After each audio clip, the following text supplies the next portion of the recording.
Hello, hello. How are you doing, Hunter?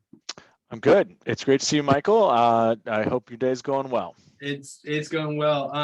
For anybody that's going to be watching this in the future, this is Hunter Pierson. He is with Goldman Sachs, and we're going to kind of dive a little bit into what you do at Goldman Sachs a little bit. But I'm really happy. Just wanted to extend a thank you from the Office of Career and Student Development here at University of Louisiana Monroe, man. So thanks so much for taking the time out of your absolutely busiest day to come talk to me. I'm happy to do it. Monroe is a special place for me. My grandmother was born here. My grandfather, they grew up here. I have aunts, I have uncles. My aunt actually ran the Red Cross in town for a number of years. I grew up going to Thanksgiving in Monroe pretty much every year, driving up from New Orleans, where I was born and raised. So this is a special place and a special institution to me. That's cool, man. That's cool. I'd love to talk to you more about the Red Cross. It's a very interesting plug to have an aunt that did that. So how do you know about ULM? That's I guess we can start from there. Just to kind of give people a little bit of introduction, then we'll get into who you are at Goldman Sachs. You know, I know about ULM because I drove past it, growing up. I mean, we go to Monroe. My grandmother's house was right near Neville. And when we drove around town, went to some of the great restaurants in the bayou for like a nice, Thanksgiving meal or pre-Thanksgiving meal, a dinner out with the family, we would drive by this great campus, and I was like, what is that? Well, that's ULM. My grandmother was a middle and high school teacher for a number of years, so education was always a big deal to her and our family. And so I just got to know it by actually going up to Monroe and grew up around it. So she taught at Neville? She did, yes. Middle school and high school. Yeah, gotcha. for decades. Wow. I bet you if you dropped her name, which I won't make you, but I bet you there are some people that will see this going, I know who that woman is. That's great. Lee Pierson. I'm happy to drop it. Lee Pierson, if you know it. Well, small world for sure. All right, so how'd you get? I'll just throw the softball question out, and then you can kind of unpack it how you want. But who are you at Goldman Sachs? How did you get to Goldman Sachs? Just tell us that story and what you do. Yeah, it's a slightly unusual journey, but what you realize at working at a place like Goldman, we're looking to grab talent and grab people any way we can get them, because it's a competitive market and we want to get the best. So I don't know if I fit in that category, but I'll tell you my story. I'm a vice president here at Goldman. My name is Hunter Pierson, as you said, is up on the Zoom screen here. And what I do is investment management for endowments like ULM and other nonprofit institutions across the Southeast. We do some family office stuff as well, and I have other colleagues who invest money in different ways. But that's a really big part of what I do. My journey to Goldman was winding in a way. As I said, I was born and raised in New Orleans. Went to college, and out of college, I was a middle school teacher. I taught sixth grade English social studies, much like my grandmother, and actually my mother too. So some third generation sort of teacher there, with a program called Teach for America. If you're not familiar with Teach for America, it's kind of a combination of like Peace Corps model, where you go to a community for a number of years, you contribute and teach. I taught for 5 years in Oakland, California, and it was awesome. It's great students, great environment. I learned more than I taught. But what did you teach? English and social studies. So English was like the 5-paragraph essay. I have wicked 5-paragraph essay game. You can quiz me on that anytime you want. And then social studies was sort of the dawn of humans to the fall of Rome. So think like, if you remember Neanderthals and Homo habilis and all those things, that's another obscure specialty of mine as well. So that was what I taught. I did that for 5 years. Then I went and got my MBA because I thought I loved teaching. I could see myself long term in that profession in academia, but also wanted to see the other world. I debated between law school, which really appealed to me, and business school. And I thought business was a little better fit. Seemed both are great careers. Seemed a little more dynamic and more suited to my skill sets. So I went to Harvard. I got my MBA, Master of Business, at Harvard. And then didn't know this job existed. I mean, I didn't think about endowments. I knew of ULM for a long time. I didn't think about endowments or any of those things until I got into applying, and I just knew I wanted to work for a great company. So I applied to Goldman, which I thought very, very highly of, and worked at and learned about the different parts of Goldman. Actually, did my internship in investment management, which is where I am now, and interned in 2007, joined in 2008, just in time for a financial crisis. But I'm still here, good 14 years later, and thoroughly enjoying the experience. What great timing, 2008, huh? That's crazy. Well, me and you could actually get into a very deep conversation about the dawn of humans. I love there's just so many things, but we're not going there. So I guess it's a good segue to tell everybody about why you are here, right? So you're gonna be coming in on August 31st, right? To come and actually come in September 1st is the board meeting for ULM for the foundation. But you'll be here all day the day before that. So we're actually gonna plug Hunter in across campus to talk about some things about his unique approach, or I guess unique journey into the position he's in now, where he came from, right? Like from what I'm hearing is that you probably learned some very transferable skills in your teaching days, right? There's probably teaching was the best. I think of it as one of the best preparations for what I do now, and for anything. I mean, if you think about what a great teacher does, a great teacher is ready for anything, is quick on their feet, prepares a lot in advance, works sort of autonomously. You don't have your boss looking over your shoulder every day. You're in a classroom doing good work. You're passionate about what you do, and you hold kids accountable like you hold yourself accountable. And I said those themes of autonomy, accountability, responsibility, sort of energy. Those are all important things that are true about our job as well, and just caring so much about the client, students, whatever the case may be. So there's a lot of transferable skills there. Fully agree, Michael. That's great. And then two, the MBA, I'd like to pick your brain a little bit about that, because the next question was, how did you get there? Which you kind of explained a little bit, but so do you think that there was a threshold there to get into Goldman Sachs that you could not have breached without your MBA? For me, an MBA was helpful because I actually was not a economics, finance, accounting undergraduate, right? I didn't study operations. I didn't do those things. So an MBA was helpful for me because it gave me a sense to figure out, to learn about Goldman. I didn't know about Goldman. I didn't really know about finance. I didn't know about these things.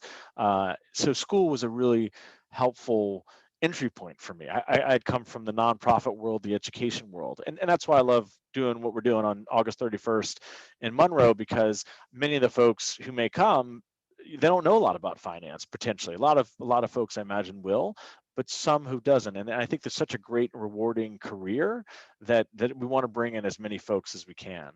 But I think importantly though, you don't need an MBA to work at Goldman Sachs. I think that we have so many roles and so many folks who join us out of undergrad, that there's a lot more spots and opportunities than people initially think. Some people think you need to have straight A's and only economics courses. And we're looking for well-rounded people to do a variety of different things. Investing things like I do, people who are advising companies, people who are trading stocks and bonds, people who are in operations, people who are in compliance, people who are in reporting.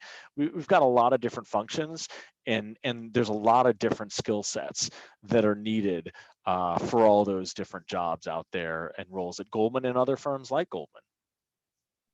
That's great. And see, it's so funny because that's a real thing that's happening now. Everyone is really questioning what skills am I gaining from whatever development I'm doing, developmental, I guess, platform or program, or however you're getting your development, right?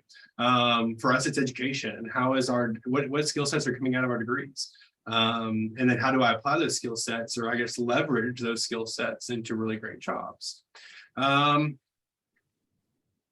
So before we get too deep into it, though, if you could put your finger on it, just because I like having background, I really do. It always helps me kind of, I guess, empathize or sympathize with the person I'm talking with. But so if you could if you could tell us that one instance that really put the fire under you, or like really accelerated your career, or one person that really, I guess, poured into you, who or what, or when, what happened? Yeah, it's a great question. So if we're going way back, like I had a mother and a grandmother who were in education. I had a father who did property investments he was in business around New Orleans. And, they loomed large over my life, in terms of role models.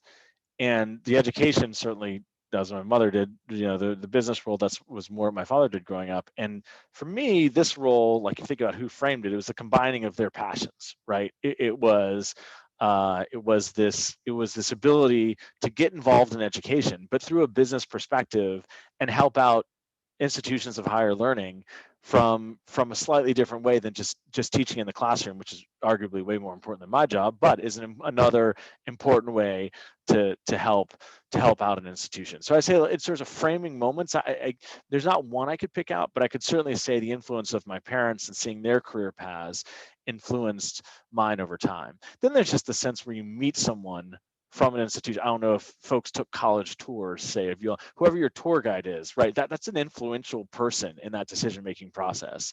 And I think for me, the first people that I met at Goldman, Goldman partners, people who were very senior in the firm, they're diverse.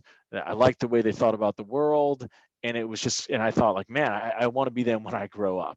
So there's a sense of finding role models. And I remember very distinctly, when I was interviewing, I met one of these folks. This is during the summer to my first and second year of business school. And there was a guy who made a very strong impression on me.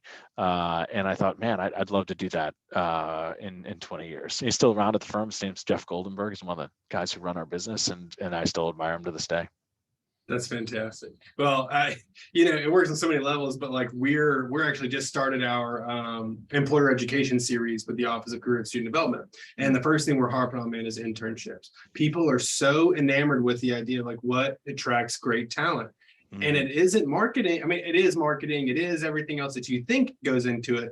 But at its most core, man, it's just valuable people showing the value. You know what I'm saying? That's what he did. And he showed you how valuable this could be, and how it could really improve who you are and how you like to do things, and align you with the things that you're really interested in. So internships are so huge for students and for employers watching. Get that experience or get that program started if you're the employer. Okay, so let's get from the ground level and build up. What is Goldman Sachs? Yeah, Goldman Sachs is a global investment bank, and we do a variety of things. Investment banking, which is advising company leaders on how to position their business, potentially sell their business, potentially merge their business with another, potentially buy another business. So sort of investment banking side. There's a trading side where we're making moves in the markets on behalf of our clients and for our clients. There's the investing side, which is we have people who are actually making investments directly in companies and buying and selling stocks on our clients' behalf. We have the research side, which is looking into studying different industries, trying to figure out which companies are well positioned to succeed. And then we have the management side, which is a lot of what I do, which is manage endowments, foundations, those sorts of entities. So a lot of different functions at Goldman, all in and around finance and under what a kind of big global investment bank does. Gotcha. And this wasn't on the script, but if you could guess, how many employees does Goldman Sachs employ? Michael, don't give it away that we have a script. We want everyone to think that we have ad-libbed this from the beginning. But jokes aside, I believe Goldman has about 40 to 50,000 people, which is up from where I started. Wow. All right. So what are some of Goldman Sachs competitors? Lots of different competitors of different sort of stripes and sizes. There's big global investment banks like us. There's sort of regional banks who are very, very strong, a lot in North Louisiana and Atlanta, where my team is based and I'm based. And then boutique, and then when it comes to the investment management side, you have sort of boutique firms that do a great job, and all they don't do all the other things of global investment bank. They're just managing investments. So think of like, you've got commercial banks that you see on street corners, that are big companies. You've got regional institutions, regional banks that may not be all over the world, but are really, really strong in a couple states or in a single state. And then you've got big global investment banks like ours that have offices all over the world and do a bunch of different things. So the fun thing about finance, if for those of you who are watching this Zoom and don't know a lot about finance, there's lots of different roles and lots of different types of ways to do finance. I'm just hoping people come out and sort of learn about some of those things. Yeah, me too. Absolutely. Will you name, let's say two of the major like global bank competitors? I don't know necessarily about competitors, but like great global investment banks. JP Morgan obviously is a great bank. You've got Morgan Stanley, Bank of America. You've got a lot of great financial institutions along those lines. Here in the Southeast, you have Truist, which has a great presence. You got a lot of great financial institutions out there. That's just a few. Gotcha. And so I'll let you do a little plug here since you're giving us so many of your services and time. What makes Goldman Sachs special? So it's so easy to say the people, but you think you join a business because you're excited about what they do and excited when you see your career. And then you realize, we all work so hard in all of these professions. I'm sure all the students work so hard at what they're doing in Monroe. And you realize that the amount of time you're spending with your colleagues is more on some weeks, especially during the week itself, let alone the weekends, more than with your family potentially. And so those colleagues are just incredibly important and valuable. And the thing I admire most about Goldman, and I know this sounds a little bit cliche, is that not only do I find my colleagues to be very high performing people who go above and beyond for their clients, but they're also just very decent, interesting human beings who just come from very different backgrounds. So that's the thing I love most. Like, I'll give you an example. This is kind of bizarre, but the guy sitting next to me, he's a big world traveler, and we were just doing trivia, asking each other trivia questions, like just about the globe. This one was like, there's only 4 countries in the world that only have one vowel, not including Y. Like that, there's just this little, and he knew this stuff. Like he's a smart guy. I wouldn't have known that without looking it up. But it's just sort of fun, the interest that your colleagues have, the passion they have for what they do, and just the honorable and good people that they are. And I know every company says that. Hopefully it's true for every company, but it's the thing that I really enjoy. I think that speaks to a larger, narrative of a good culture. And a respect for diversity and just having really cool people around you. It's so funny because some of our sessions we have with students is seriously revolving around the idea of don't be a jerk. Okay, there are so many things that we get so sidetracked on about, do we have the skills for this? Does our resume look great? How are we going to interview? When at the crux of it, we're all people working with other people, and people want to be around others that they like to work with at the most fundamental of it, right?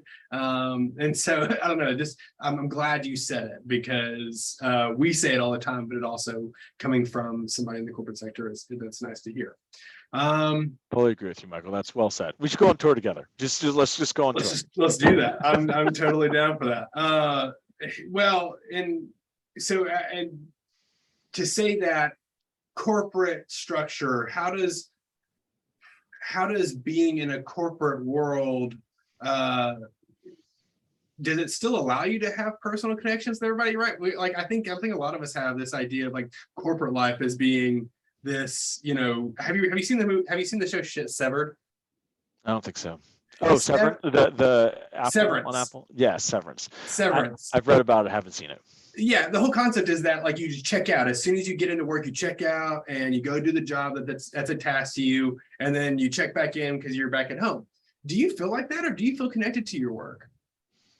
You know, I feel connected to my work. I just think Right. it's, you know, I'm trying not to give you another cliche answer, but I do think there's a sense of, you know, I think, and I imagine most companies are like this, so I don't want to say Goldman is unique in this way, but I feel like a good company allows you to bring your whole self to work, and um, and I think that Goldman does a great job of that. I think we make sure that people can bring their whole selves to work, and whatever that means to them. And I think that's, and I feel like when people are comfortable doing that, you just can build really strong relationships. And then I mean, my colleagues and my partners, we're on planes. You know, we're taking planes to Monroe. We're taking planes back. We're sitting in the airport. We have downtime there. Sure, we're on our devices, making sure we're keeping up with client requests and doing everything that we need to do. But you spend a lot of time with people, and you just can't help but build deep relationships. So I do think it's very authentic. I do think though it's in general, Goldman does a great job, but taking Goldman out of it.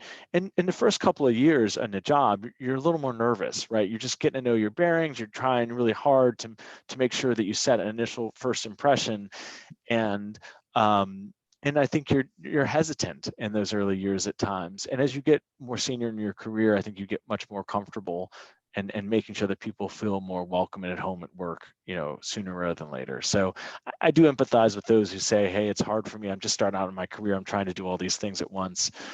But I think that great employers allow people to bring their whole selves to work. And that's been my experience.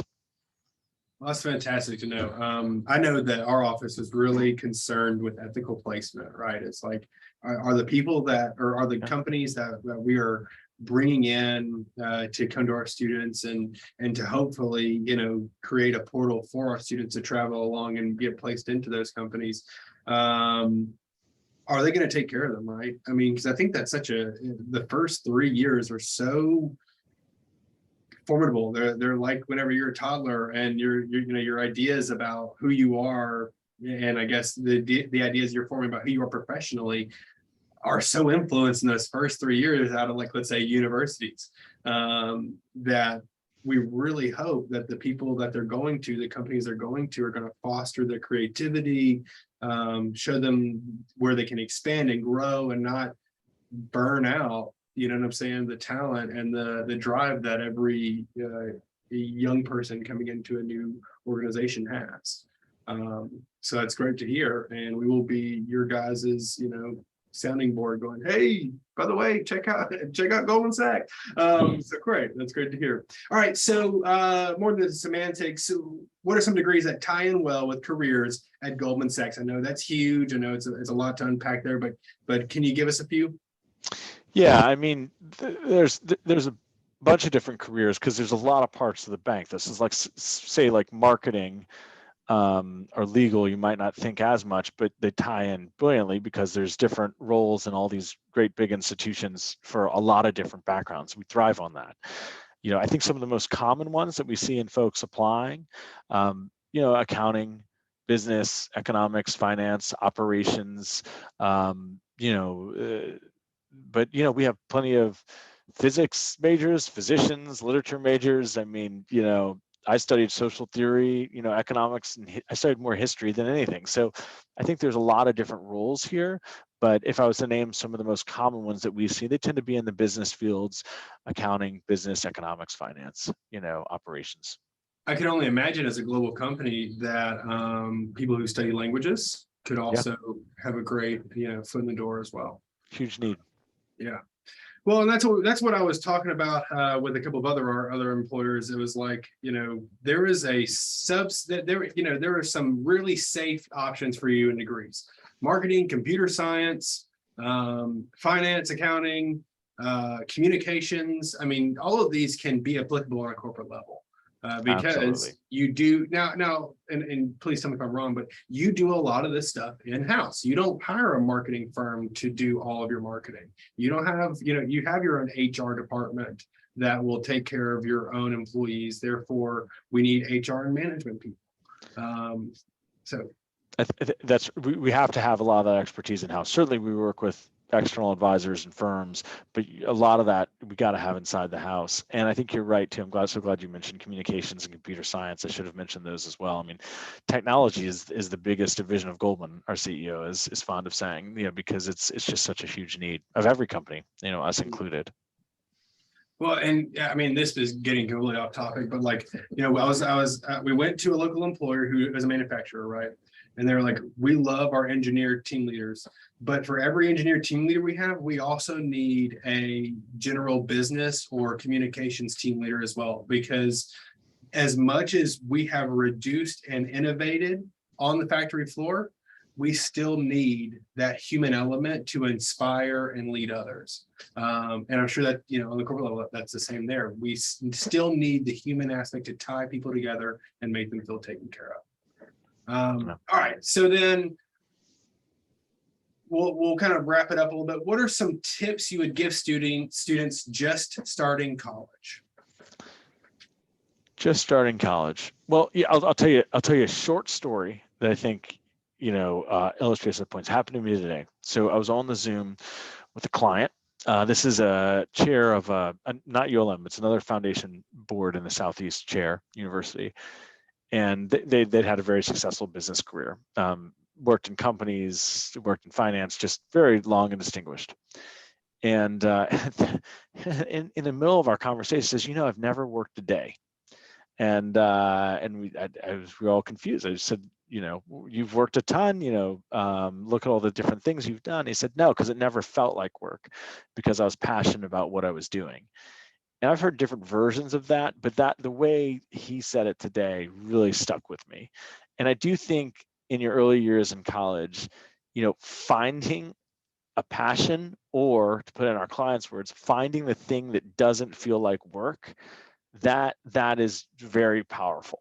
And I think that's an important thing. For me, it was, I love studying history and political theory. It didn't translate directly into the job I was doing next, but that was really important to do.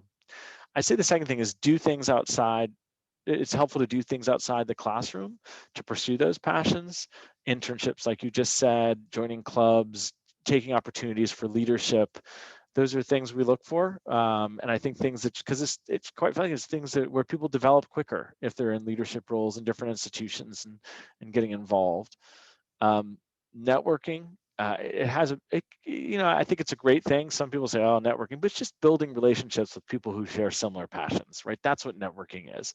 And I think that's a very good thing to do.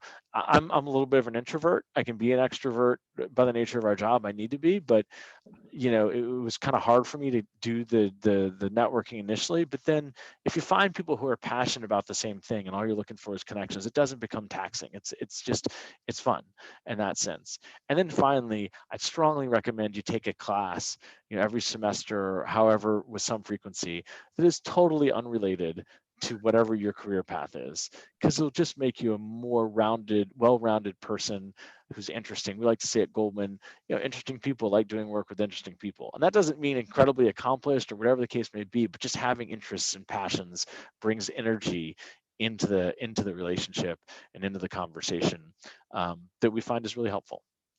That's great. So people are going to think that I've prompted you to say all of that, because here at the Office of Career and Student Development, we offer career exploration appointments, as well as, the other things that you also talked about, networking events. So it's so great to hear someone saying, hey, find your interests, find your skills, and then link them with your job. Because what I don't think a lot of people understand is that 30 to 40% of our conscious awake time that we have on this earth is spent working. And so why cordon that time off and say, I'll just write that time off, and then hopefully the last 60% of my conscious time I'll spend being happy. or I'll spend doing something I really love, and this will just be a means to an end. When in today's world, man, the options are growing and growing, and you can tie yourself in. Like you said, bring your whole self to work. So that is awesome to hear. All right. What about specifically for our undecided people, especially right when they're starting out, maybe even not starting, maybe sophomore, junior, but like if they're still undecided, what do you tell them? Yeah, I pick up where you left off. I think once again, don't lose sight of the fact, at the risk of being a broken record, passion is key. And then but I would complement that, I should say, if you have a certain career in mind, certain majors help, right? Like if you want to be an engineer, taking engineering's good. If you want to be in finance, taking something in the business, finance, operations, computer science, engineering realm, those are good careers. So I think you want to think about a career, a major that interests you and gets you to the types of careers that interest you. I think that one thing that I've seen a couple of or a number of folks who've come through Goldman recently, new hires out of colleges, is they're good about mixing their majors and minors, meaning that, if they are really, let's say they're in that finance, accounting, whatever the case may be, they'll either major that and minor that, and they have this other passion, they'll complement it there. So for instance, our analyst who's on the desk right now, who's working with us, she's fantastic. She's a year in, off to an incredibly strong start, and she's really good at what she does already. And she majored in business finance, economics, something really like what we do. But then she minored in Spanish. I mean, that was her passion. She loves Spanish. And now, to your point, Michael, you made earlier, she's set herself up for a career where she can do what we do, but she can also do it in different places and with different people of different backgrounds and Spanish speakers, wherever the case may be. And that's a powerful combo. So I would say the mixing of majors and minors and thinking about how you do those things, or dual majoring, or whatever the case may be. I've seen some really strong candidates come through Goldman recently doing things like that. So diversifying, really showing that you're a human, right? And you have multiple facets about yourself, and then follow those passions. Yes. Don't get worried about the idea that you're pigeonholing yourself. Nowadays, we can basically create either directly through degrees or indirectly through like certificates and other learning platforms. Yes. How to make, a really awesome candidate without losing yourself in it, right? Because you don't have to lose yourself. You can take your whole self to work. All right. All right. So then finally, at the end of the I guess the general outcome for students, they're getting ready to offboard from college, whether it be a bachelor's or master's. What's one last thing you would tell them? I would say all the things I said before: passion, network, those sorts of things. Those things hold true. But the one piece of advice someone gave me earlier in my career that was really good advice, at least it worked for me, was, I think we spend so much time focusing on like the next job, like where do I want to be at this, 3 years down the road, 2 years down the road, 5 years down the road, and that's good, part of that. But the real key to success in what I've seen and in my experience is don't focus too much on the next job. Focus on doing whatever it is you're doing well, because that's what really unlocks opportunity and gives you a lot of different options where you go next. So, think about the future and plan, sure, but don't get distracted thinking about the next job or the next task. Just focus what you're doing well. It's basic advice, but I've been surprised how many times I've fallen into that trap, and I've seen others do it as well. But it'll be but I think, if you graduate from ULM, you've got the wind at your back. You're in a great situation. You're going to have good options, short term, long term, and you're in a great spot overall. Yeah, man, that's great stuff to hear. I don't even know what you're gonna be able to talk about when you get here. Like we just went back so much, but no, I'm sure you have plenty to talk about. So again, Hunter Pierson with Goldman Sachs. Thank you so much, Hunter, for coming. I'm really looking forward to seeing you on campus on August 31st. We'll have more information on when and where he will be coming shortly. And again, man, just thanks a lot. Thank you for the opportunity. It's fun being involved with the university that I've known one way or another for really since I was a little kid, and I so admire everything this university does and what it means to the community. So happy to do it, and hope to meet some good people on August 31st. Thank you for having me, Michael, then and now. All right, man. Well, hey, we're signing out, and you have a great day, Hunter. You too. Bye-bye.